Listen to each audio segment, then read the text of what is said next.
So again, title of the page, you can go back and do that at any point in time. You don't have to do it right now. I always just use the title of the worksheet. So solving linear inequalities, title of the page. Mine's on page 18, but yours might be different just depending on how big you write for all this work that you've been doing in your spirals. So don't necessarily write an 18 or worry about that it's on the wrong page. Again, everybody's sort of at a different spot in their spirals.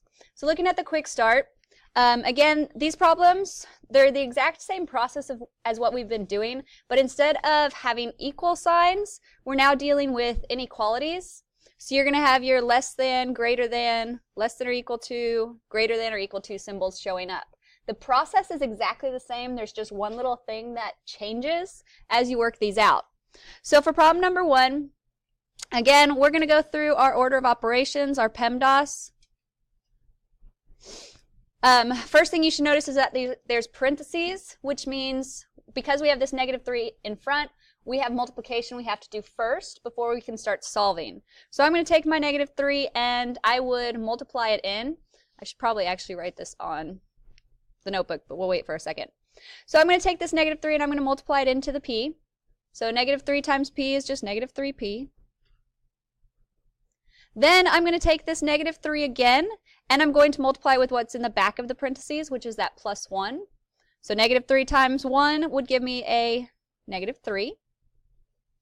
And for now, I just get to bring down the rest of the information. So I have that less than symbol and -18 on the other side.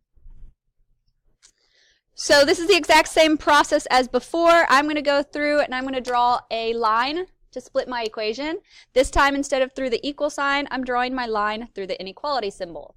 Again, you are keeping this balanced. So if I look at my problem, trying to decide if I'm ready to solve, I notice that there's only one variable, one p. So that means I can go ahead and solve this. I'm going to go through my order of operations, my PEMDAS, and I'm going to work backwards. So if I'm looking at that left side of the equation, I need to see if there's any addition or subtraction first. And on the left side, I notice that I have this -3. So there is subtraction here. If they're subtracting 3, how do we undo it? Add it. So I'm going to take it and I'm going to add it. So I add it to not just one side, but both sides, just like the equations. When I do that, my -3p comes down.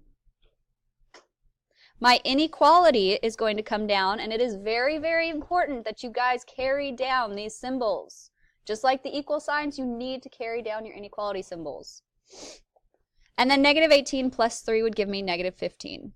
And again, you can use your calculator to do that math. So now that we've taken care of the addition or subtraction, we're going to look to see if there's any multiplication or division. Do we have any multiplication or division with this p? Yes, that -3 is getting multiplied. So if they're multiplying by a -3, in order to undo it, we're going to have to divide by a -3. So I'm going to divide both sides by a -3. When I divide by a -3, they'll cancel out on the left side. My p will carry down. My inequality symbol, hold on, don't write your inequality symbol. Gotta use whiteout. Your inequality symbol is the catch. There's one rule that I want you guys to write in your spirals for your inequalities. This is the only thing that changes from your inequalities to your equations. In your spirals, I want you to write down this golden rule. Our rule is if you multiply or divide, if you multiply or divide by a negative,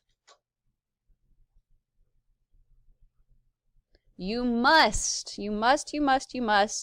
flip the symbol, the inequality symbol. If you multiply or divide by a negative, you must flip your inequality symbol.